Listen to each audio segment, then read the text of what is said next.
Welcome back now for your 5-day weather forecast. We go outside to Colin Ellis. Thanks, guys. Well, it's cold and it's pretty windy, so you might not want to leave the house without a pair of gloves and a hat.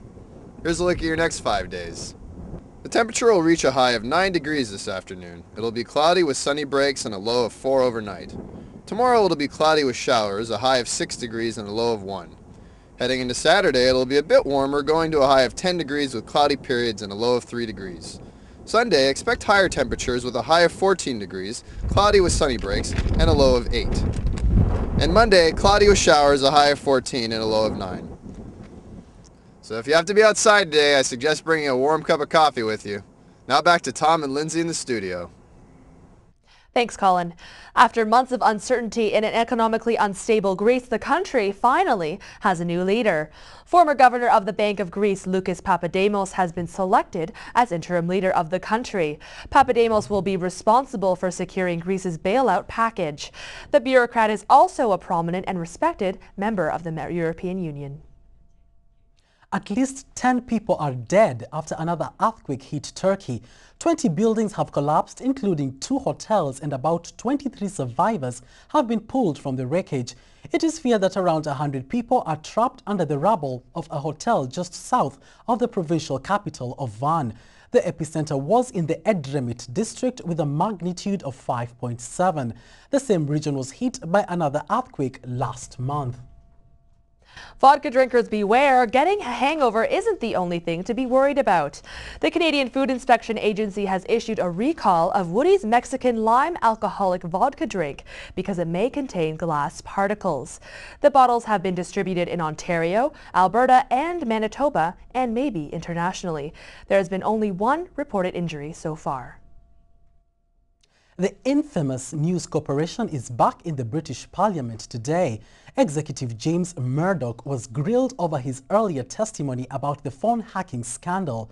A House of Commons committee says there is a mounting evidence that Murdoch knew of the widespread hacking at News of the World. Murdoch, however, says he was kept in the dark, but his version of the scandal conflicts with the accounts of 2 key former executives.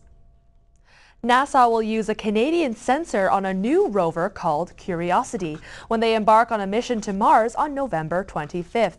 The astronauts will work to uncover whether or not Mars has ever had conditions to support life. The shuttle will launch from the NASA Kennedy Space Center in Florida and broadcast it on NASA TV.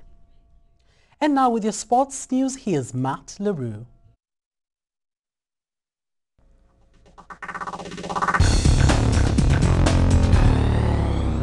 Hello, welcome to your sports update. The Humber Hawks basketball teams were both in action last night in London.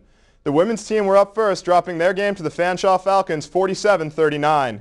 In men's action, the Hawks were defeated 63-56. Both teams are looking for redemption tomorrow when they host the Redeemer Royals. Games get underway with the women at 6, followed by the men at 8.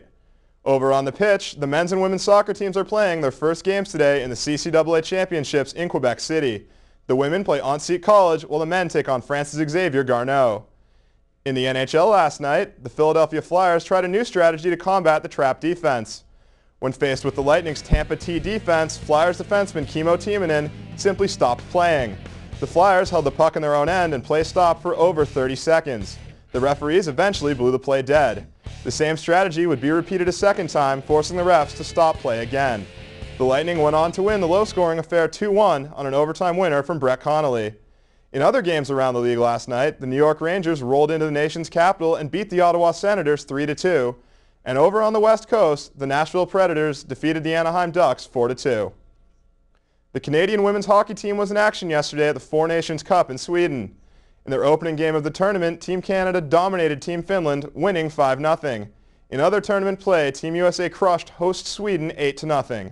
The annual tournament pits the top 4 women's national teams against each other.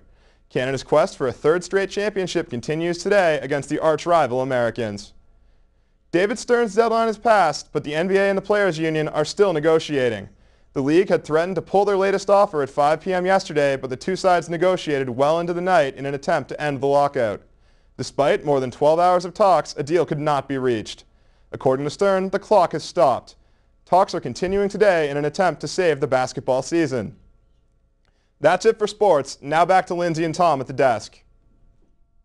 Thanks, Matt. After the break, we'll get the latest in entertainment news from Dino Pasalic. The Twitter world goes crazy, and the race for a new Oscar host is heating up. More with entertainment after the break.